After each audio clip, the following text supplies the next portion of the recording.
ஐடிசியில் புதுசாக 20,000 கோடி இன்வெஸ்ட் பண்ண போகிறாங்க. அது மட்டும் இல்லாமல் கிட்டத்தட்ட வந்து 1 கோடி விவசாயிகளை வந்து இணைக்கிறதுக்காக ஆல்ரெடி ஐடிசி வந்து ஒரு ஆப் யூஸ் பண்ணுறாங்க. அது என்ன ஆப்? அதன் மூலமாக 1 கோடி விவசாயிகளை எப்படி இணைக்க போகிறாங்க? இப்போ வளர்ந்து வரக்கூடிய ஏஐ டெக்னாலஜியை எப்படி யூஸ் பண்ணி சஸ்டைனபிலிட்டியாக இருக்க போகிறாங்க? இந்த மாதிரி நிறைய விஷயங்களை வந்து ரீசெண்டாக நடந்த ஏஜிஎம்ல வந்து ஐடிசி சேர்மன் சஞ்சீவ் பூரி வந்து எக்ஸ்பிளைன் பண்ணியிருக்காரு. ஸோ அதை பற்றி இந்த வீடியோவில் ஃபுல்லாக பார்ப்போம். ஹாய் ஆல், வெல்கம் டு காசு பத்திரம்.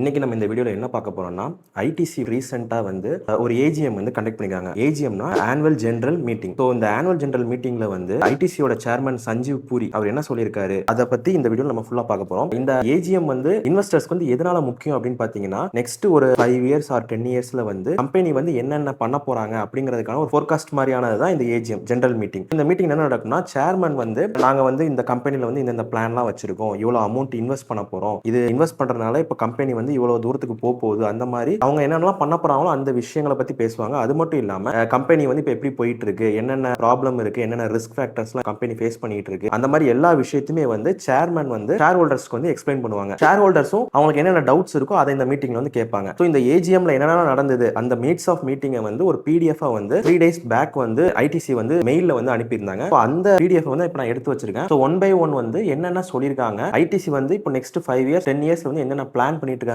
இந்த வீடியோல நம்ம பார்க்கலாம். நீங்க யோசிக்கலாம், இப்போ இந்த ஏஜிஎம் வந்து ஒரு இன்வெஸ்டரா, இப்போ நான் வந்து ஐடிசியில் இன்வெஸ்ட் பண்ணியிருக்கேன், ஒரு இன்வெஸ்டரா வந்து நமக்கு இது எவ்வளவு இம்பார்ட்டன்ட் அப்படின்னா, இது ரொம்ப ரொம்ப இம்பார்ட்டன்ட். நம்ம வந்து ஒரு ஷேர்ல வந்து நம்ம இன்வெஸ்ட் பண்ணிருக்கோம் அப்படின்னா கிட்டத்தட்ட நம்ம அந்த ஷேரோட பார்ட்னர் மாதிரி. ஒரு பார்ட்னருக்கு வந்து கம்பெனில என்ன பண்ண போறவங்க, என்ன பிளான் வச்சிருக்காங்கிறது கண்டிப்பா தெரிஞ்சிருக்கணும். இதுல அவங்க வந்து முக்கியமா எதை பத்தி ஹைலைட் பண்ணிருக்காங்க அப்படின்னு பாத்தீங்கன்னா, 20,000 கோடி வந்து முதலீடு பண்றத பத்தி, அப்புறம் 1 கோடி விவசாயிகளை வந்து ஒரு ஆப் மூலமா இணைக்கிறத பத்தி, நார்மல் சிகரெட் கம்பெனி மட்டும் இல்லாம எஃப்எம்சிஜில எப்படி வந்து முன்னேறலாம் அதை பத்தி பேசியிருக்காங்க. அப்புறம் ஏஐ பத்தி பேசியிருக்காங்க, எக்ஸ்போர்ட்ல இருக்கக்கூடிய ப்ராப்ளங்களை பத்தி பேசியிருக்காங்க, சஸ்டைனபிலிட்டி பத்தி பேசியிருக்காங்க. சோ இது எல்லாத்தையுமே இந்த வீடியோல நம்ம செக்ஷன் பை செக்ஷனா பார்க்கலாம். ஃபர்ஸ்ட் வந்து செக்ஷன் 1. செக்ஷன் 1 என்னன்னா உலக பொருளாதார நிலை. சோ இப்பமே நமக்கு தெரியும் உலக பொருளாதாரம் வந்து அந்த அளவுக்கு வந்து வளர்ச்சி பாதையில இல்ல. அதுக்கு வந்து என்னென்ன விஷயங்கள்லாம் வந்து அவங்க சொல்லியிருக்காங்கன்னா, வெஸ்ட் ஆசியாவுல நடக்கக்கூடிய கான்ஃபிளிக்ட், அப்புறம் வந்து இன்ஃப்ளேஷன் இந்தியாவில் உள்ள இன்ஃப்ளேஷன் வந்து கொஞ்சம் அதிகமா போய்கிட்டு இருக்கு. அப்புறம் சப்ளை செயின்ல இருக்கக்கூடிய டிமாண்ட் அண்ட் பிரச்சனைகளை பத்தி பேசியிருக்காங்க. ஏஐ வளர்ச்சி வந்து எப்படி எப்படிலாம் அஃபெக்ட் பண்ணுது அதை பத்தியும் பேசியிருக்காங்க. அப்புறம் கிளைமேட் சேஞ்ச்னால கரெக்டா இந்த மாசத்துல வந்து மழை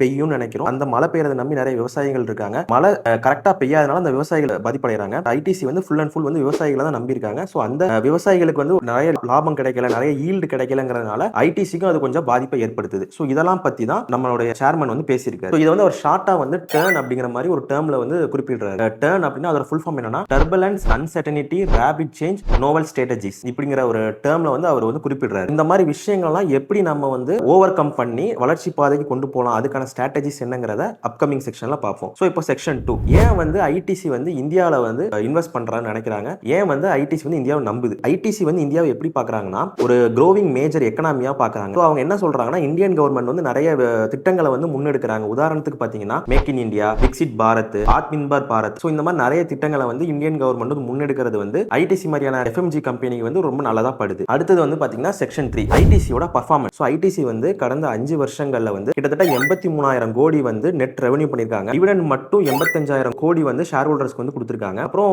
நான் சிகரெட் பிசினஸ் எஃப்எம்சிஜி இருக்குது, பேப்பர் பிசினஸ் இருக்குது, ஐடி கம்பெனி இருக்கு, இந்த மாதிரி நிறைய வந்து ஐடிசில இருக்குது. இது வந்து எவ்வளவு இருக்குன்னு பாத்தீங்கன்னா, 3ல வந்து 1 பங்கு தான் வந்து சிகரெட் பிசினஸ், மிச்சம் 2 பங்கு வந்து மத்த எல்லா sector, FMCG, paper sector, ID technology. So அந்த மாதிரி அவங்க வந்து வேரியபிளா நிறைய வச்சிருக்காங்க. சோ இதனால என்ன சொல்ல வராங்கன்னா, ஐடிசி வந்து வெறுமனே வந்து ஒரு சிகரெட் கம்பெனி மட்டும் கிடையாது, அது வந்து இந்தியாவில் வளரக்கூடிய ஒரு பெரிய எஃப்எம்சிஜி ஜெயிண்ட் அப்படிங்கிற மாதிரி அவங்க சொல்றாங்க. மேலும் வந்து ஐடிசில வந்து ரெவென்யூ பாத்தீங்கன்னா 14,720 கோடி வந்து கிடைச்சிருக்கு. மேலும் வந்து ஐடிசியோட எஃப்எம்சிஜி growth வந்து 14,720 கோடியில இருந்து 24,200 கோடியா அதிகரிச்சிருக்கு. சோ இதெல்லாம் வந்து பாசிட்டிவ் சிக்னலா சொல்லப்படுது. இப்போ செக்ஷன் 4 என்ன பார்க்க போறோம்னா, அக்ரிகல்ச்சர்ல வந்து ஐடிசியோட திட்டம் என்னென்னலாம் இருக்குது. அக்ரிகல்ச்சர்ல வந்து இப்போ ஐடிசி வந்து ஒரு ஆப் லான்ச் பண்ணிருக்காங்க. அது ரொம்ப வருஷமா இருக்கு. சோ அதோட நேம் என்னன்னா ஐடிசி மார்ட். சோ இதுல வந்து இப்போ பலனடைஞ்சவங்க விவசாயிகளோட எண்ணிக்கை பாத்தீங்கன்னா கிட்டத்தட்ட 26 லட்சம் விவசாயிகள் வந்து இதுல பலனடைறாங்க. இதோட கனெக்டடா இருக்காங்க. அந்த 26 லட்சத்தை வந்து நெக்ஸ்ட் வந்து 1 crore கொண்டு போறது அவங்களோட அடுத்த டார்கெட்டா இருக்கு. சோ அது மட்டும் இல்லாம AI, drone, IoT, weather prediction, digital farming இது எல்லாத்தையும் யூஸ் பண்ணி விவசாயிகளோட லாபத்தை வந்து 25ல இருந்து 30% அதிகரிக்கணும். சோ விவசாய லாபத்தை அதிகரிக்கிற மூலமா இவங்களுக்கு கிடைக்கக்கூடிய சோர்ஸ் வந்து விவசாயிகள் இருந்தா கிடைக்குது. அதனால ஐடிசிக்கும் 25 to 30% வந்து லாபங்கள் அதிகரிக்க வந்து அதிக வாய்ப்பு இருக்கு. செக்ஷன் 5 என்னன்னா எஃப்எம்சிஜி பிசினஸ். எஃப்எம்சிஜினா என்னன்னா, first of all fast moving customer goods. உதாரணத்துக்கு வந்து நீங்க ஒரு ஸ்டோருக்கு போறீங்க, ஒரு மால் இல்லாட்டி ஒரு ஸ்டோருக்கு போறீங்க, அங்க போயிட்டு நீங்க ஒரு ட்ராலில வந்து ஒரு பேக் எடுத்து வைக்கிறீங்க, ஒரு பிங்கோ சிப்ஸ் பாக்கெட் எடுத்து வைக்கிறீங்க, அப்புறம் வந்து ஆசீர்வாத் ஆட்டா மாவு பாக்கெட் எடுத்து வைக்கிறீங்க அப்படின்னா கொஞ்ச நேரத்திலே வந்து நீங்க எடுத்த இடத்துல ரீஃபில் பண்ணிடுவாங்க, இன்னொரு மாவு பாக்கெட்டையோ இன்னொரு சிப்ஸ் பாக்கெட்டே வச்சிருவாங்க. ஸோ இது வந்து fast moving customer goods. So என்னால் நீங்க எடுக்க அதை ரீஃபில் பண்ணிட்டே இருப்பாங்க. இந்த மாதிரி ஸ்டோர், டிமார்ட், இந்த மாதிரி உங்க ஊர்ல உள்ள லோக்கல் ஸ்டோர் எல்லாத்துலயுமே வந்து இந்த ஒரு ஸ்ட்ராட்டஜி தான் ஃபாலோ பண்றாங்க. ஸோ அதான் எஃப்எம்சிஜி செக்டார் அப்படின்னு சொல்றோம். இந்த எஃப்எம்சிஜி செக்டார் தான் ஐடிசி வந்து இப்போ பெரிய ஜெயிண்டா இருக்காங்க. ஸோ அவங்க எஃப்எம்சிஜில வந்து அவங்க growth ஆகிறதுக்கு முக்கியமான ப்ராடக்ட்ஸ் சொல்லப்படுது என்னன்னு பாத்தீங்கன்னா Aashirvaad atta, Sunfeast biscuits, Bingo chips, Yippee noodles, Savlon, அப்புறம் Fiama soaps, Classmate note books, Yoga bar, Mother's பிரஸ், இந்த மாதிரி நிறைய ப்ராடக்ட்ஸ் வந்து ரொம்ப நல்லா எஃப்எம்சிஜியில் வந்து போய்கிட்டு இருக்கு. இதே மாதிரி நிறைய புது ப்ராடக்ட்டும் லான்ச் பண்ணிட்டு எஃப்எம்சிஜியில் இந்தியாவிலே வந்து ஃபர்ஸ்ட் போகலாம் அப்படிங்கறது அவங்களோட பிளானா இப்போ இருக்குது. அது மட்டும் இல்லாம 70க்கும் மேற்பட்ட நாடுகள் வந்து எஃப்எம்சிஜி ப்ராடக்ட்டை வந்து இந்தியாவில இருந்து எக்ஸ்போர்ட் பண்றாங்க. இது ரொம்ப ரொம்ப முக்கியமான விஷயம். இப்போ நம்ம வந்து செக்ஷன் 6க்கு வந்துட்டோம். இதுல என்னன்னா 20,000 crore இன்வெஸ்ட்மெண்ட், 20,000 கோடியை வந்து நான் ஸ்டார்டிங்லேயே சொல்லியிருந்தேன் ஐடிசி வந்து இன்வெஸ்ட் பண்றதுக்கு பிளான் பண்ணியிருக்காங்க அப்படின்ட்டு. அவங்க என்ன சொல்றாங்கன்னா 20,000 கோடியை வந்து கேபெக்ஸ் செய்ய போறோம். கேபெக்ஸ்னா capital expenditure. So which means என்னன்னா நாங்க இதெல்லாம் அப்கிரேட் பண்ண போறோம், இதெல்லாம் வந்து நாங்க புதுசா உருவாக்க போறோம், புதுசா இந்த கம்பெனிலாம் ஆரம்பிக்க போறோம், அடுத்த கட்டத்துக்கு நாங்க வந்து போறதுக்கு வந்து 20,000 கோடி வந்து நாங்க முதலீடு பண்ண போறோங்கிறத அவங்க சொல்ல வராங்க. ஸோ அதுல என்னென்ன முதலீடு பண்றாங்க அப்படின்னு பாத்தீங்கன்னா பேப்பர் பிசினஸ்ல முதலீடு பண்றாங்க. நமக்கு தெரியும் கிளாஸ்மேட்ங்கிற கம்பெனி அவங்க வச்சிருக்காங்க. ஸோ அதை முதலீடு பண்ண போறாங்க. ஃபுட் ப்ராசஸிங்கை வந்து இன்னும் அதிகரிக்க போறாங்க.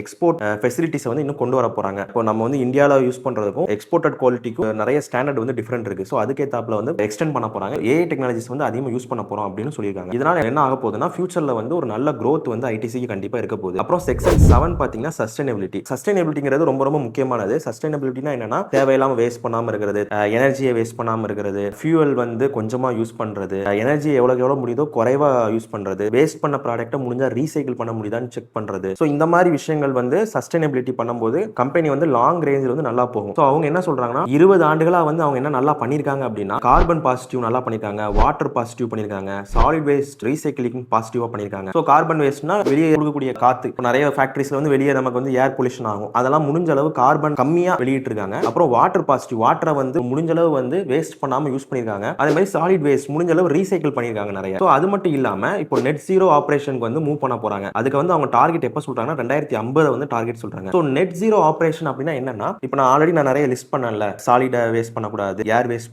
பண்ணக்கூடாது, இந்த மாதிரி எல்லா விஷயத்தையும் ஜீரோ ஆக்குறது, கம்பெனில இருந்து எந்த வேஸ்ட்டும் பண்றது இல்ல, முடிஞ்ச அளவு இவங்க வேஸ்ட் பண்ற பொருட்களை வந்து அவங்க ரீசைக்கிள் பண்றாங்க, ஏரை பொல்யூட் பண்றது கிடையாது, தண்ணியை மாசுபடுத்துறது கிடையாது, எதையுமே மாசுபடுத்தாம அதுக்கு வந்து ஒரு டார்கெட் வச்சிருக்காங்க 2050 அப்படின்னு சொல்றாங்க. இது உண்மையிலே ரொம்ப நல்ல விஷயம். இப்போ அடுத்து வந்து கன்க்ளூஷன் என்னன்னா இந்த மீட்டிங் ஏஜிஎம்ல இருந்து நம்ம அண்டர்ஸ்டாண்ட் பண்றது என்னன்னா இவங்க வந்து FMCG, agriculture, AI, export, manufacturing, sustainability இது எல்லாத்துலயும் வந்து அவங்க வந்து நல்லா ஃபோக்கஸ் பண்றாங்க. சிகரெட் பிசினஸும் பெருசா அவங்க வந்து அப்கிரேட் பண்ற மாதிரி இல்ல, ஆனா அது பாட்டுக்கு அதுக்கு கிடைக்கக்கூடிய இன்கம் வந்து கிடைச்சிட்டு தான் இருக்கு. அதே மாதிரி ஐடியை பத்தி அவங்க ரொம்ப மென்ஷன் பண்ணல, கம்மியா தான் மென்ஷன் பண்ணிருக்காங்க. ஐடில வந்து இப்போ ஏஐ டெக்னாலஜி நாங்க யூஸ் பண்ண போறோம் அந்த மாதிரி தான் அவங்க மென்ஷன் பண்ணிருக்காங்க. இதுதான் வந்து மெயினா 2026 ஏஜிஎம்ல வந்து நமக்கு கிடைக்கக்கூடிய இன்ஃபர்மேஷன். இதோட கன்க்ளூஷன் சொல்லிட்டேன். முடிவா இந்த ஐடிசி பத்தி என்ன சொல்ல வரேன்னா இந்த வீடியோ ஃபுல்லா பாத்தீங்கன்னா நான் ஐடி ஷேர்ல வந்து நீங்க இன்வெஸ்ட் பண்ணுங்க, ஐடி ஷேர் வந்து ரொம்ப நல்ல ஷேர் அப்படின்னு நான் சொல்ல வரல. நான் வந்து ரொம்ப வருஷமா வந்து ஐடிசி ஹோல்டு பண்றேன். ஸோ அஸ் இன்வெஸ்டர் பார்ட்னர்ங்கிறதுனால எனக்கு இந்த மீட்டிங் வந்து ரொம்ப முக்கியம். நீங்க இன்வெஸ்ட் பண்றதுக்கு முன்னாடி ஒரு ஃபினான்ஷியல் அட்வைசரை வந்து நீங்க மீட் பண்ணி அவர்கிட்ட நீங்க வந்து செக் பண்ணிட்டு ஃபண்டமெண்டல் அனாலிசிஸ் எல்லாமே நல்லா இருக்கா அப்படிங்கறத பார்த்துட்டு நீங்க இந்த ஷேர்ல வந்து இன்வெஸ்ட் பண்ணணும்னா பண்ணிக்கங்க. ஸோ ஃபண்டமெண்டல் அனாலிசிஸ் எப்படி பண்ணலாங்கிறதுக்கு நான் தனியாக ஒரு வீடியோ போட்டிருக்கேன், அதை நான் மேலே வந்து கார்ட்ஸ்ல கொடுக்குறேன். That's it guys. ஸோ இன்னைக்கான வீடியோ அவ்வளவுதான். ஸோ உங்களுக்கு இந்த வீடியோ வந்து ரொம்ப யூஸ்ஃபுல்லா இருக்கும் நான் நம்புறேன். ஸோ இந்த மாதிரி வீடியோ வந்து இந்த மாதிரி இன்ஃபர்மேஷன் வந்து உங்களுக்கு ரொம்ப பிடிச்சிருந்துச்சுன்னா நம்ம சேனலை வந்து subscribe and like, comment, share பண்ணுங்க. முடிஞ்சா பெல் ஐக்கன் வந்து கிளிக் பண்ணி வச்சுக்கோங்க. வீடியோ ஏதாவது போட்டோம்னா உங்களுக்கு உடனுக்குடன் வந்து சேரும். இதே மாதிரி ஒரு யூஸ்ஃபுல்லான வீடியோவில் உங்களை மீட் பண்றேன். தேங்க்யூ.